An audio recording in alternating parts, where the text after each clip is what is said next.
Қайырлы күн, сүйікті шәкірттерім. Кезекті сабағымызда кездескеніме қуаныштымын. Бүгін арыштан ілімі тақырыбын одан әрі қарай жалғастырамыз. Ата-бабаларымыз баланы бесіктен жақсы әдеттерге баулыған. Үлкенді сыйла, сәлем бер, жолын кесіп өтпе деген сияқты ұлағатты сөздердің мәні өте зор. Адамгершілікті, ар-ұяты бар адамның бет-бейнесі иман жүзді, биязы, жарқын болып келеді. Ондай адамдарды біздің халқымыз иман жүзді деп құрметтеп сыйлаған. Балалар, бүгінде алдыңғы сабақтағы ақын, жазушы, философ, композитор, аудармашы Абай Құнанбаевтың пайда ойлама, ар ойла деген қанатты сөзі сабағымыздың дәйек сөзі болып табылады.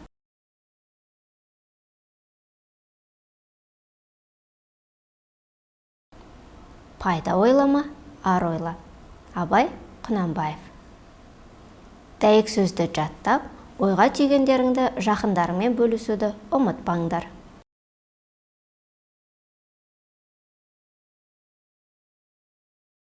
Сабағымызды одан әрі аша түсу үшін сендерді Әлдихан Қалыбаевтың «Мұны қалай түсінеміз» деген әңгімесін тыңдауға шақырамын. Әлдихан Қалыбаев, «Мұны қалай түсінеміз». Мектептің бірінші қабатына терезелерді бекер орнатады. Бала біткеннің бәрі терезенің жауы. Балалар әрине терезеге әдейілеп тиіспейді, абайламай сындырып алады. Футбол теуіп, волейбол ойнасақ, доп терезеге қарай ұшады. Қолдағы тас немесе жентектелген қар бәрі терезенің көзін табады. Бітті, әрі қарай баланы шатақ күтіп тұрады. Бауыржан мен Марат та осындай пәлеге аяқ астынан ұрынды. Анықтап айтсақ, Бауыржан тепкен доп Мараттың қолынан сырғып шығып, мектеп терезесінің бір көзін қиратты да кетті. Кінәлі кім? Бір-біріне үрейлене және жазғыра қараған екеуінің жүзінде де осы сұрақ тұрды. Кінәлі мен деп мойындар киіп екеуінен де жоқ. Қайта Марат, терезеге неге сонша қатты тептің? Деп шап ете қалды. Қолың қайда, ұстасаң нетті? Менің қолымды қайтесің? Өзіңнің аяғыңа ие бол. Терезені қираттың, жауап бер. Ал сен ше? Мен бе? Мен? Сен сындырдың дедім бе? Сен. Марат сөзін аяқтамай теріс айналып жүгіре жөнелді. Бауыржан аң-таң тұрып қалды. Сабақтан соң Рахима апайға айтуға бекінді. Рахима апай қатар отыратын шәкірттердің бір нәрсеге келіспей қалған бірден аңғарған. 3-ші сыныпты оқитын 30 баланың әрқайсының мінез-құлқы өзіне әбден мәлім. Бауыржан мен Марат бір-бірімен өте тату еді. Не болған? Сұрасам екен, сабақ соңында көрер. Сабақ бітуге жақындағанда әңгіме ауаны адалдық жөнінде ойысты. Апай, адал адам қандай болады? Деді Сәуле. Я, бәсе, өздерің айтындаршы, адал адам қандай болады? Деді апай.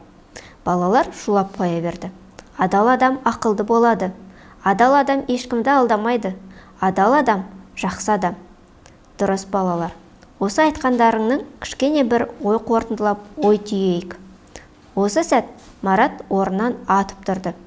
Үстіңге ерні дүрдиіп, көзі жасаурап кеткен. Апай, біз, жоқ, мен жаңа үзілісте 1-ші қабаттағы терезенің бір көзін сындырып алдым. Енді қайтсем? Міне, бұл адалдық. Бірдеңені бүлдірген екенсің, қателігіңді мойында, түзе. Адал адам сөйтеді. Кінәсін мойындаудан қашпайды. Марат, сен де сөйтіп отырсың, адал адам. Енді Бауыржан орнынан атып тұрды. Апай, Марат адал емес, өтірікші. Барлық сынып Бауыржанға қарай қалды. Марат бұға түсті. Бауыржан, не дедің? Қайталап айтшы, деді мұғалім. Марат өтірікші, терезені біз екеуміз сындырдық. Бұл жаңа қашып еді, енді адал бола қалыпты. Солай ма? Рас па, Марат? Марат үн қаталмады. Ой, бұл болмаған екен. Қателігіңді мойындағаның жақсы, бірақ шындықты айту бәрінен де артық. Қап, әттеген-ай, мұны қалай түсінеміз? Марат жерге кірермен болып мөлиіп тұрды. Бауыржан бір қалыптан айныған жоқ, жүзі жарқын.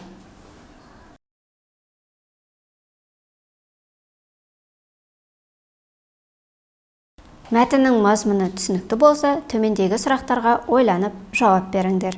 Бауыржанның жүзі неліктен жарқын болды? Адал адам деп қандай адамды айтуға болады? Шындықты айту бәрінен де артық дегенді қалай түсінесіңдер? Адал және шыншыл адамды қандай қасиеттерінен тануға болады? Ар-жданға сай өмір сүру дегеніміз не? Айтып беріңдер. Бүгінгі сабағымыздың жаңа ақпаратымен танысып алыңдар.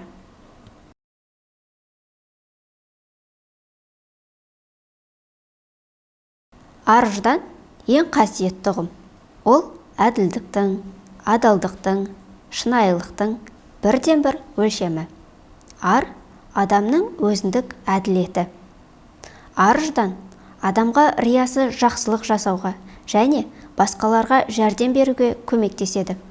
Ар-ждан дауысын есту арқылы адам өзінің ойын, сөзін, іс-әрекетін ізгілікке толтырады. Адамның ар-жданы биік болған сайын, оның басқаларға деген жауапкершілігі, мейірімділігі, қамқорлығы арта түседі. Балалар, тақырып бойынша шығармашылық тапсырмаларды орындауға шақырамын.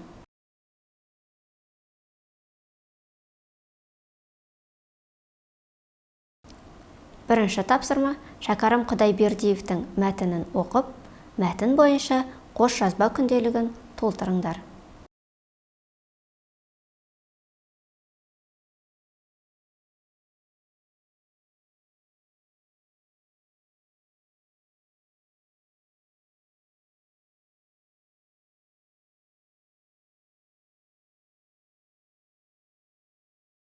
Екінші тапсырма ар-жданға сай келетін істерді атап айтыңдар.